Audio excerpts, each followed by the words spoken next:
The Anchor Hocking Glass Corporation brings you Crime Photographer.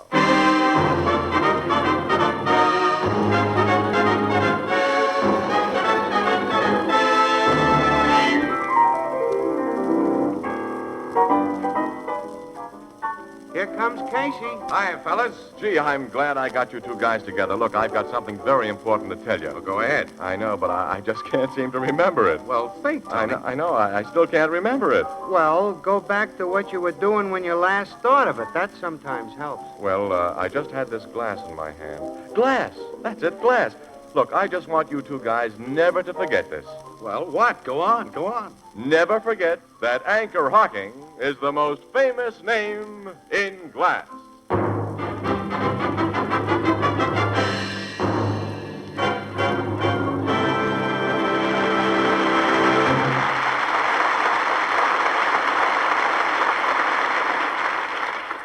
Good evening, ladies and gentlemen. This is Tony Marvin. Every week at this time, the Anchor Hocking Glass Corporation of Lancaster, Ohio, and its more than 10,000 employees bring you another adventure of Casey, crime photographer, ace cameraman who covers the crime news of a great city. Our adventure for tonight, Blind Justice.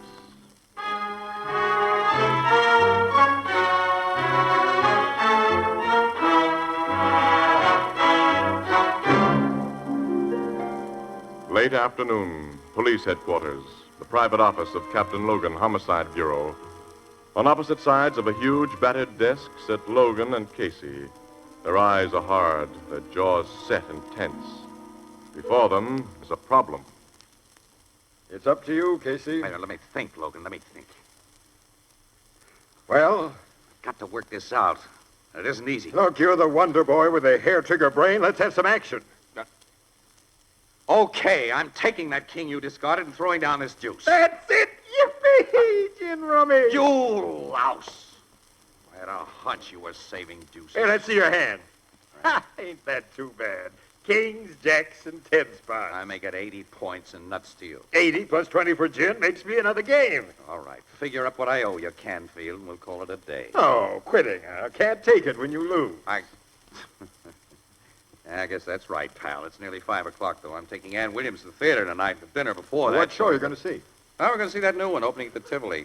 Press agent gave me ducats. Don't you ever pay your way? Well, how can I afford to when you win all my dough? I got you good this time. Excuse me. That's your phone. Captain Logan, Homicide Bureau. Who? Oh, hello. Yeah, I'll be here. What do you want to talk to me about? Okay, come on over. I'm about to receive a visit from a stinker. Oh? Any stinker I know? Milt Havens, Well, the criminal lawyer, huh? lawyer criminal, describes him better. Yeah, stinker's best, though. That rat smells of fixed juries, intimidated witnesses, and every variety of dirty double-cross known in the book. He was on the phone just now, huh? Yeah, I said he had to see me. He'll be here in a few minutes. Did you ever meet Milt Havens' wife? Yeah, swell woman. You bet she is. Super swell. I've often wondered if she knows what kind of a skunk she's married to. She must. Well, not necessarily, Logan. Havens is a smooth guy. He probably puts on a good front at home. Besides, a woman who spends most of her time helping people and looking for the best in them, as Doris Havens does, well, she might not be able to really see the kind of a guy her husband really is. Ah, she does most of that good Samaritan stuff of hers because she is wise to Milt. It's to ease her conscience and to clean up the blood money he brings in. I see you don't know very much about Doris Havens, Logan.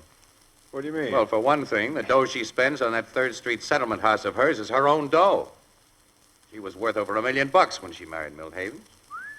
I didn't know that. Well, of course not. You're just a cop, not a newspaper snooper like me. Why, that money was safely tied up in a trust fund. Or Milt would have gotten it away from her long ago to spend on other women. There he goes for the gals, all right. Well, I'm going to get out of here before he shows up. I always feel better when I don't see Milt Havens. So long, pal. So, all right. Hey, wait a minute. You owe me gin rummy dough. Almost forgot. How much? Here's the score sheet. Read it and weep. Really took me to the cleaners today, Logan. Look, I'm a little short. How about an IOU? Nuts. I want cash. Well, I got to eat, fella, don't Well, I? pawn your watch or your overcoat. My pal. Why did I ever come in here in the first place? Oh, 2,560 points. Which comes to exactly $2.56. Oh, Here. Joe Pan's got some money. Come in. Oh, thanks, Captain. Hello, Havens. Well, this is a pleasant surprise, my old friend Casey. Hi, Milt. I'll see you later, Logan. Oh, you going? Yes, I got a date. Casey, as a newspaperman, you may be interested in my business with the captain. Oh, yeah? What is your business, Havens? Captain, I want you to look at a note that was delivered to my office this afternoon. First I'll read it to you and Casey. It says, this is your death warrant, Havens. There's a slug in my gat with your name on it, and you're going to get it, special delivery, very soon. From a guy you did dirt to. That's all. Let me see that note. Yeah, sure, here. Any idea who sent it? No, not the slightest. We attorneys who specialize in criminal defense practice make many enemies, Captain. You think this note's from some former client who's just gotten out of jail? Well, it's a possibility. My thought in coming to see you, Captain, was that you might find fingerprints on this note. That I'll might have give you it a gone clue to- over. While we're investigating, you'll want a police bodyguard, of course. No, thanks. I have a permit to carry a gun, and I'm better than a fast shot, and frankly, I'm not worried. Okay. Oh, Casey, would you like to take a picture of me to run with the story of this death threat? It'll make good newspaper copy for you and good publicity for me. If the threatener really killed you, it'll be a good newspaper story, Havens, not otherwise. I gotta run along, Logan. Give Miss Williams my best, Casey. I'll do that. Hope you enjoy that new show at the Tivoli tonight. Yeah, thanks, pal. So long. Oh, Casey. What? You're going to the Tivoli tonight. That's right, yeah. Well, so am I with Mrs. Havens. How about joining us afterwards for supper and a few drinks, eh? No, thanks, but... You'll be with Mrs. Havens? Yes. My wife has always liked you, Casey. She'd enjoy having you with us. Your wife is aces with me. Well, thank you. It'll be a privilege to talk to her again. Oh, then it's a date? All right, yeah. We'll meet you in the lobby after the last act. Partly for business reasons. Business reasons? Well, we could be lucky and get a story. The guy who wrote that note might be waiting outside of the theater for you with his gun.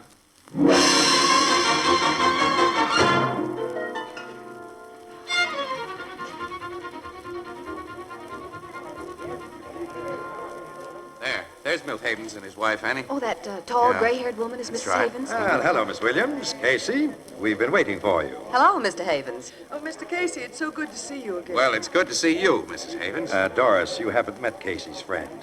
This very pretty young lady is Miss Williams. My wife, Miss Williams. This is a pleasure, my dear. It's one for me, Mrs. Havens. I know about the wonderful work you've done through your settlement house, Let's and get I'm out very... of the theater, eh? My chauffeur will have the car waiting. We're taking you and Miss Williams to our home for a bite, Mr. Casey. Oh, that'll be how swell. nice. Thank you. Milton, dear, Oh, yes, Doris. when we get to the door, let me go out first and look around. The man who wrote you that note may be waiting outside. Oh, I shouldn't have told you about that silly note, Doris. Now, I'm in no danger. That's right, isn't it, Casey? I don't know. Well, you'd agree if you knew Bull, my chauffeur. He's an ex-heavyweight wrestler who also knows how to handle a gun. Oh, there he is with the car. Everything all right, Bull? All okay, Mr. Havens. Take my arm, Milton, before we go out the door. Someone might be waiting, someone Bull hasn't noticed. And if I'm very close to Oh, all right. you... Now, you get into the car first. Very well. A man must humor these women, Casey. Yeah. Well, I'm safely inside. Come on, the rest of you. Let me help you, Mrs. No, Havens. thank you, Mr. Casey. Annie? Oh, okay. Drive us home, Bull. Yes, sir. You weren't lucky, Casey. No news story. My threatening friend didn't come to the theater.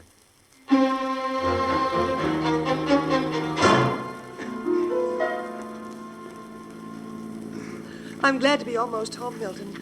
I've been so afraid every Oh, now minute. stop worrying, Doris, please. Here we are, boss. Bull, look around before you open the car doors. I'll do that, Mrs. Havens. You won't do anything of the kind. We can see for ourselves that the street is deserted. Now, Doris, I'm getting tired of this scary stuff. Come on. Let me go out with you, Milton. I'll be close beside you. All right, Doris, but you're making me feel like a fool. Come on, Annie. There are a lot of dark places here. I wish... Casey! The guy with the gun. Havens, look out. Don't shoot my husband! Get Don't! away from me, Doris! Oh, Mrs. Havens. I got him, Bull. I shot him. I pumped some lead in them, too, boss. He's finished. He got in 2 shots before you fellas got your guns out. The slugs caught your wife, Havens. Doris, shot. Mrs. Havens? I'm afraid she's dead. Oh, she stepped in front of me. That's how it looked. Let's have a look at the guy who killed her. Okay. He's done for, Mr. Casey. The boss and I got her. Wait a minute, let me see. Wait. His lips are moving. He's trying to talk. Yeah, let me at him. I'll finish him. No. Drop that gun, Havens. Drop it. Go. They killed my wife. I have the right to... Hold him, Bull. Hold him. No, Bull, no. We can't let you do something foolish, boss. The man's murmuring something, Casey, Yes, I but know. I I'll can't lift make his out head what and it is. maybe then I... Okay. What is it, guy? What is it? Now, let me go. Let me go, Bull. I'm going to finish him.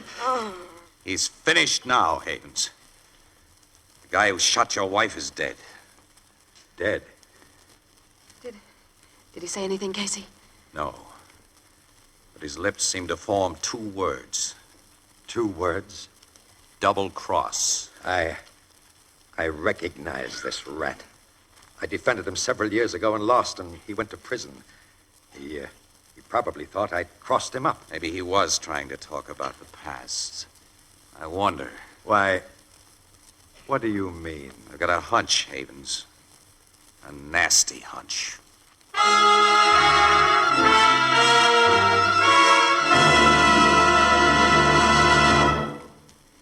Friends, instead of delivering a regular commercial at this time, allow me to read you this telegram that I just received. Lancaster, Ohio. Quote, Anchor Hocking Glass Corporation scientists announce perfection, amazing new method of manufacturing oven glass in beautiful, rich, warm, opaque ivory. Development, result of years of research, is first of its kind in history. Makes possible introduction of completely new and far more beautiful line of oven glass called Ivory Fire King. Designed on simple classic lines, new Ivory Fire King oven glass resembles finest table china in appearance. New Ivory Fire King oven glass, guaranteed 2 years against oven breakage. Not yet available everywhere, sensational Ivory Fire King oven glass on display and sale soon throughout United States. Tell audience to watch for it, not miss it. It's the world's finest oven glass. William V. Fisher, President. Unquote. Mark up another first, another triumph. Ivory Fire King oven glass, a product of Anchor Hocking. The most famous name in glass.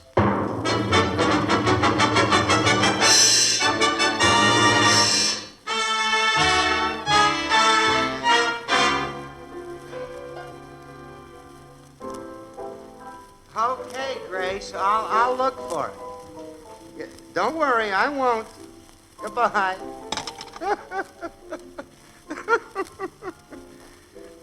These women. Now, Casey, you and Miss Williams was about to tell me who the guy was who shot poor Mrs. Havens. Yeah.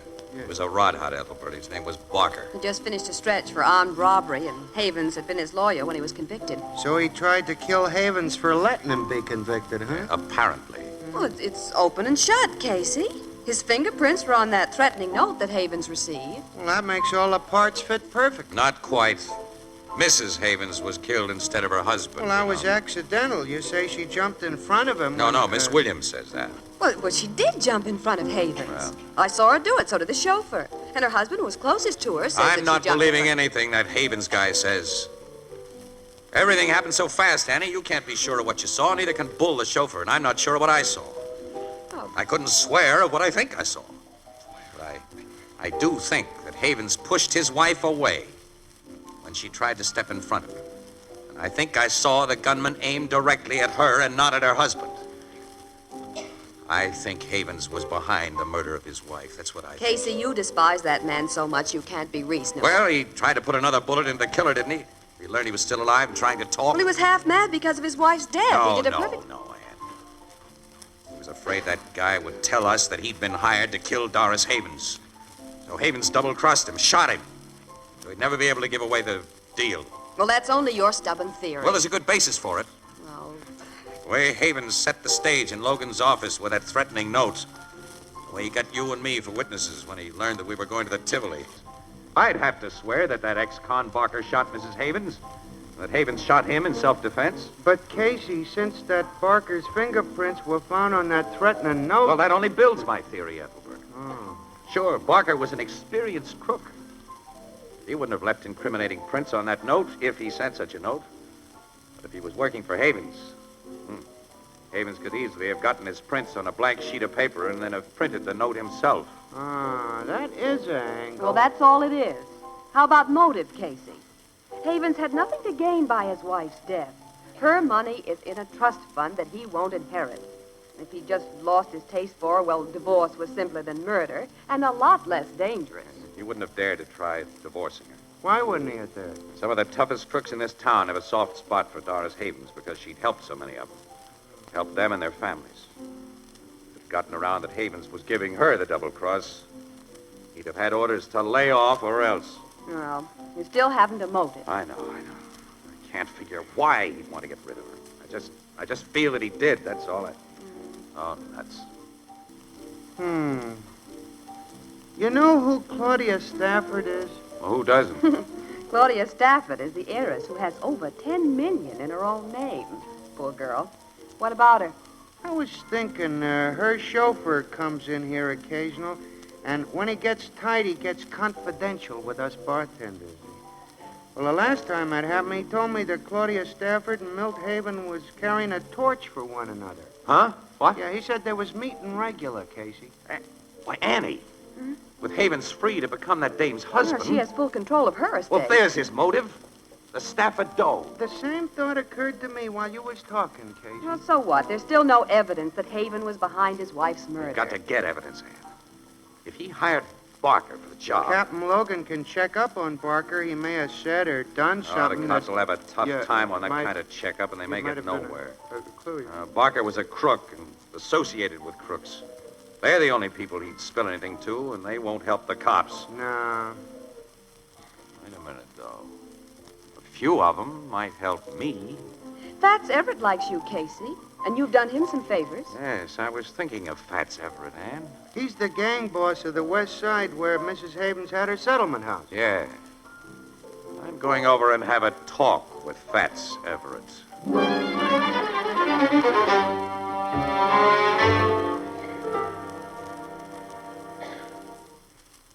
You've got quite an interesting theory about Mrs. Havens killing Casey. Yeah, I thought you'd find it worth listening to, Fats.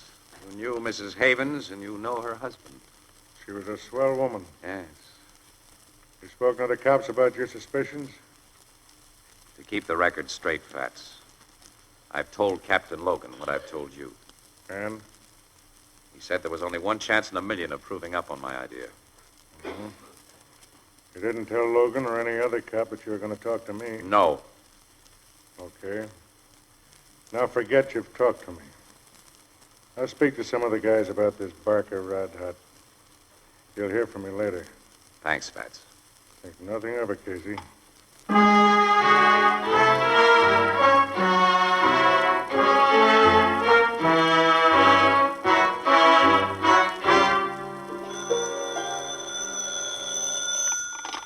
Photography department, Casey speaking.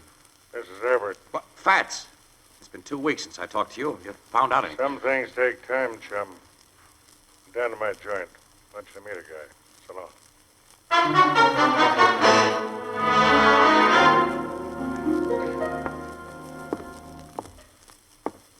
Where's the next room, Casey? I want you to meet you in there. You got it locked up, Fats? Uh-huh. That's him. Get up, Dopey. You gonna let me out of here now, Mr. Everett, huh? You gonna... Close your trap till you're told over. Yeah, I will, Mr. Everett. Don't hit me again. Now tell this guy what you told me. Yeah, okay, Mr. Everett, okay. It's about Barker. We was in Sturdica, and we got sprung at the same time. And he was never saw at that mouthpiece. Wait a minute. Barker told you that? Yeah. I was his pal. And he told me how Havens was gonna pay him $1,000 to knock off his wife. Barker got $100 of it in advance. Which was all he got, except some slugs from Haven's gat. Barker bought Hooch with 100, and him and me, we got pie-eyed together. And that's when he told me about Havens and the job that he'd been hired to do. He wouldn't even tell a pal like me that unless we was full of red-eye like that. Your theory was 100%, Casey. Now, will you let me out of here, Mr. Abbott, and will you give me a bottle of red-eye? Sit down. Shut up. Guy's an alcoholic, Fats. He's everything that's crummy. Keep him out in the bug house. But he was Barker's pal. I've checked. Yeah. His testimony would be worth a plug nickel in court. He's an ex-con. He's a rummy and a nut. He says Barker was drunk when he told him about Havens. Well, DA wouldn't even try for an indictment on the strength of his story. He's the best I could do for you, Casey. Yeah. And I believe his story. I've checked. Well, there's still no evidence against Havens. He's going to get away with what he's done. He killed a swell woman. Yeah, she was tops. She's dead, and he'll go on living better than he ever has before on Claudius Stafford's dole. Guess that old gal, Justice, is blind. I try to think she is, Casey, for my own sake. But all guys like me are just a little bit afraid of her. Blind or not, she seems to get around. And to catch up with the fastest runners. We don't get away. Well, Havens is getting away. Yeah. Yeah, I guess you're right. You want to take this jerk to the cops, or shall I turn him loose? Well, won't do any good, but I'll take him to the cops. Now get him out of here, then. All right, come on, No, you. don't take Come me on. to the cops. Shut up. So long, Casey. Be seeing you one of these days.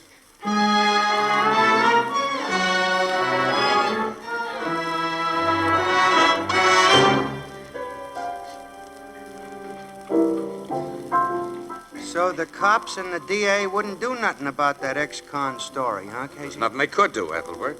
Guy's worthless as a witness.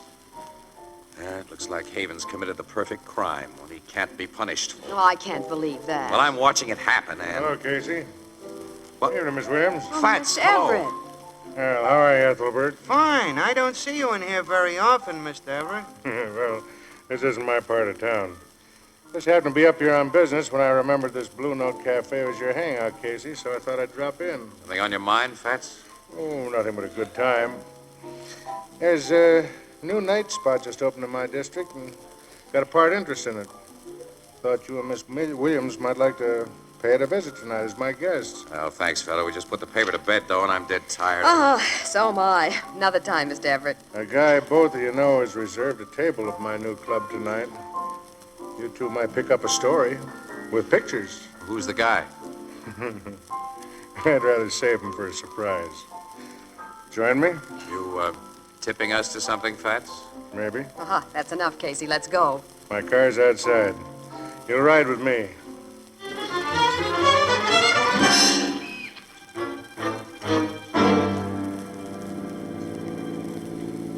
There's my new nightclub, Miss Williams. We'll park here. Hey, wait a minute. Your joint's almost directly across the street from the 3rd Street Settlement House, Fats. You know, Mrs. Havens' place. Yeah. She did a lot of good in this neighborhood. Well, come on, let's get out of this bus. Wait a second now. Till I light a fresh cigar. Oh, sure. What time you got, Casey? 12:30. 12:29, to be exact. Mm-hmm.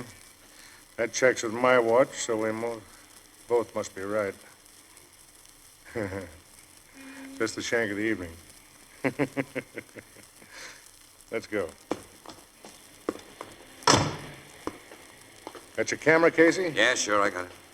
I think you two will get a kick out of my new club. We're drawing some of the most important people in town, Casey. Yeah, well, look, suppose you break down now and tell us who the guy is you spoke of. Guy? Yeah, the one we know who's reserved a table might be good for a story. Oh. It's the mayor. The mayor? Oh. We're joining his party. You know his honor, Miss Williams. He's always good for a story. And it won't hurt your new club if we run something about him being there. That's right. We can use some free publicity. And Huh? Milt Havens just came out of that club. Hey, the car across the street is firing at Havens. Oh, it's getting away. I'm getting a picture of this. Fats, what's the... I'm sorry I bumped your arm, Casey. I would have gotten a picture of that murder car, Fats, if you hadn't Oh, the bumped my car's arm. gone now. It's around the corner. Never mind the car. Let's have a look at Havens. Oh, he's dead, Casey. Bullet's almost cut him in two. Here's the picture you really wanted, Casey. The dead body of a rat.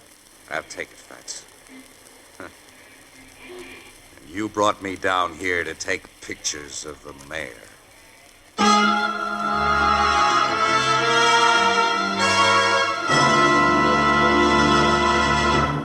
We'll join the crowd at the Blue Note in just a moment. No deposit, no return. Get it, friends? Those 4 words, no deposit, no return, are sweeping the United States like wildfire. They mean that you can now buy your favorite brand of beer and ale in a new kind of glass bottle. A lightweight, compact glass bottle that requires no deposit and never has to be returned to the store. So say goodbye to beer bottle bookkeeping, to empties piling up on the corner waiting to be hauled back to the store. Yes, indeed. The new Anchor Glass one-way, no-deposit bottles can be discarded just as any other food container after you've used the contents. And they're light to carry home, take up less space in your refrigerator. Now, you, of course, prefer your beer and ale in clean, sanitary glass. Americans have for more than 100 years. So demand your favorite brand of beer or ale in the sparkling new Anchor Glass one-way, no-deposit bottle. Product of Anchor Hocking. The most famous name in glass.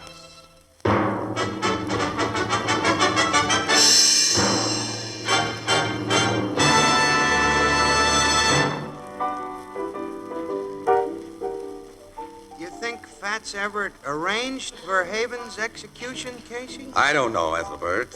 I don't know. It's possible that he'd fix things so Havens would be called out of that joint on some pretext at 12:30 exactly. Fat's gorillas were in that car waiting for him. Well, we can't prove that, Casey. No, Annie, there's no evidence. We can't prove it. I've told the cops everything I know, but Fat's covered every angle just like Havens did. He didn't even lie to us about the mayor. His honor was in that club. Fats Everett thought Mrs. Havens was a fine woman. Yeah, but even so, Fats was entirely wrong if he took the law into his own hands. I guess that old gal Justice will get him, too, in the end. That's right. She never fails. That bandage on her eye is just a gag. You, didn't think that a few days ago. No, well, I've had good reason to change my mind. You never can tell about women. What? Women? Justice is supposed to be, ain't she? A woman? Oh. It's getting harder to tell about 'em all the time, especially with this here new look. It ain't Justice, Casey. Why, if them skirts get much longer, us men might as well be blind. Annie, I think we're approaching a change of subject. I, can see that. Enjoy yourselves, gentlemen. Good night.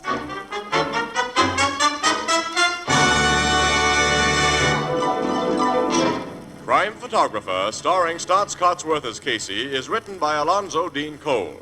It is brought to you each Thursday by the Anchor Hocking Glass Corporation, makers of Fire King Oven Glass. Anchor glass containers, Anchor caps and closures. All products of Anchor Hocking, the most famous name in glass.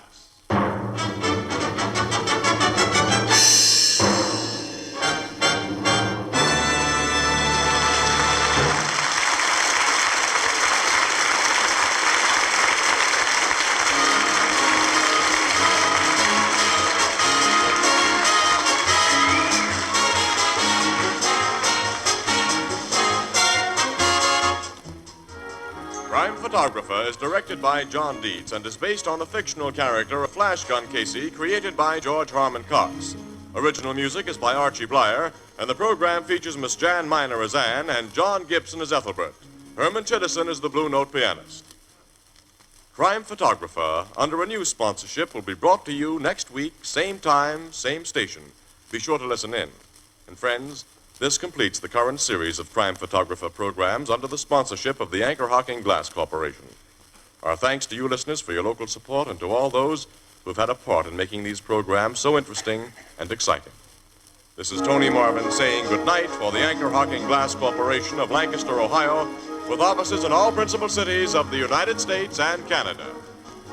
This is CBS Columbia Broadcasting System.